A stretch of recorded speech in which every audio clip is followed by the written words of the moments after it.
Entering week 5 of the NFL season, business is about to pick up. We have our first set of buys, which includes one of the top DSTs in all of fantasy, the Green Bay Packers, a pair of fantasy weekly streaming favorites in Atlanta and Pittsburgh, and well, the Chicago Bears. But don't let the bye week blues get you down. We have 5 defenses that fantasy managers can stream once again with confidence here in week number 5, and we're going to start things off with the Indianapolis Colts as they take on the Las Vegas Raiders. Now, hats off to Ashton Jeanty for a much-needed week 4 breakout last week against the Chicago Bears. After 3 weeks of fantasy futility, the rookie running back did just what we anticipated as he ran for 138 yards and a touchdown while adding to his fantasy stat line with a pair of touchdown receptions. Indianapolis, they entered week number 4 allowing just 19.5 fantasy points per game. Then they held the Rams backs in check, holding them to 12 fantasy points last week.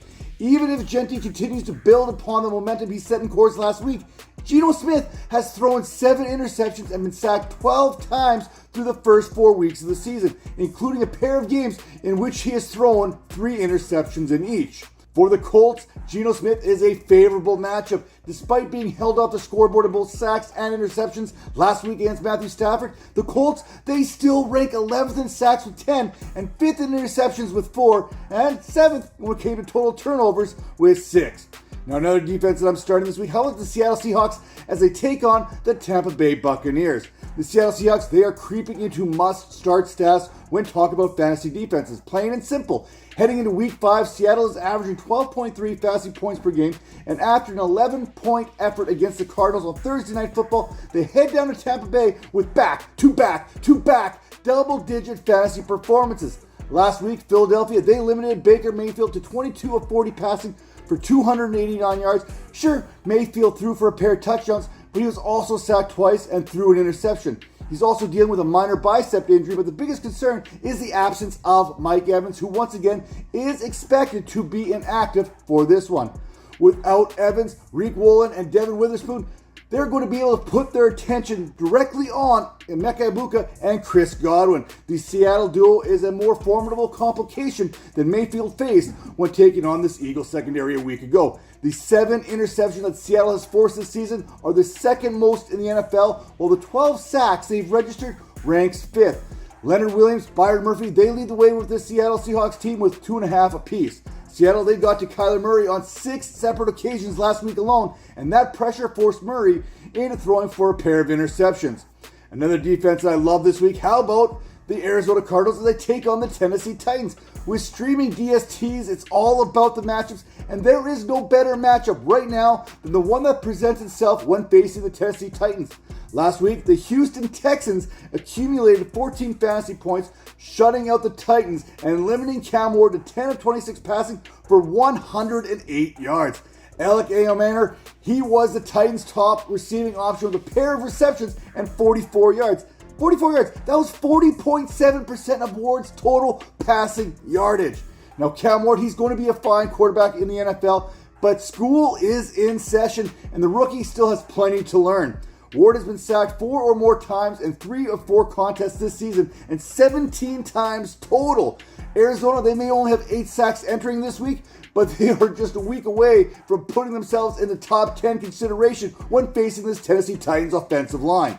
Last week, Arizona, they registered 3 sacks on Sam Darnold, holding Darnold and the Seahawks passing attack to 242 yards passing on 26 dropbacks, with the lone touchdown reception going to A.J. Barner. This season, the Cardinals are averaging 7.3 fantasy points per game, with their lowest fantasy outing being 5 points.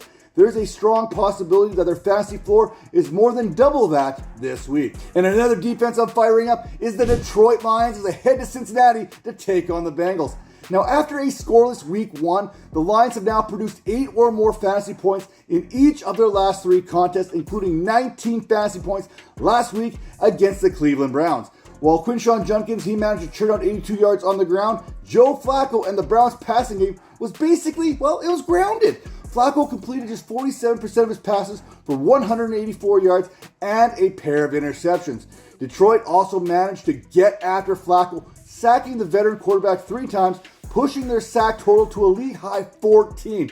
what should be of concern to every team in the NFL, of those 14 sacks, only 2 have come courtesy of Aiden Hutchinson. Even more concerning is that Hutchinson has now recorded a sack in each of his last 2 games. And while he's not 100%, the All-Pro is getting closer and closer each and every week. As for the Bengals, protecting their quarterback has been their Achilles heel. What was an ugly wart that Joe Burrow could cover up from time to time, Jake Browning simply cannot. Even before the Bengals stepped on the field against the Broncos on Monday night, the Bengals signal callers, they've been sacked 10 times this season, with Browning tossing 5 interceptions in his first 59 passing attempts. That's not good.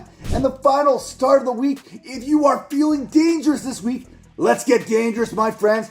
We're going to go with the Jacksonville Jaguars as they take on the Kansas City Chiefs. Now, I get it. Patrick Mahomes and the Chiefs offense, they ripped apart a Ravens defense last week, dropping 37 points on what was one of the most feared defenses at one point. Now, Mahomes, he ended up tearing apart that Ravens secondary to the tune of 270 yards passing, 4 touchdowns, and 27.3 fantasy points.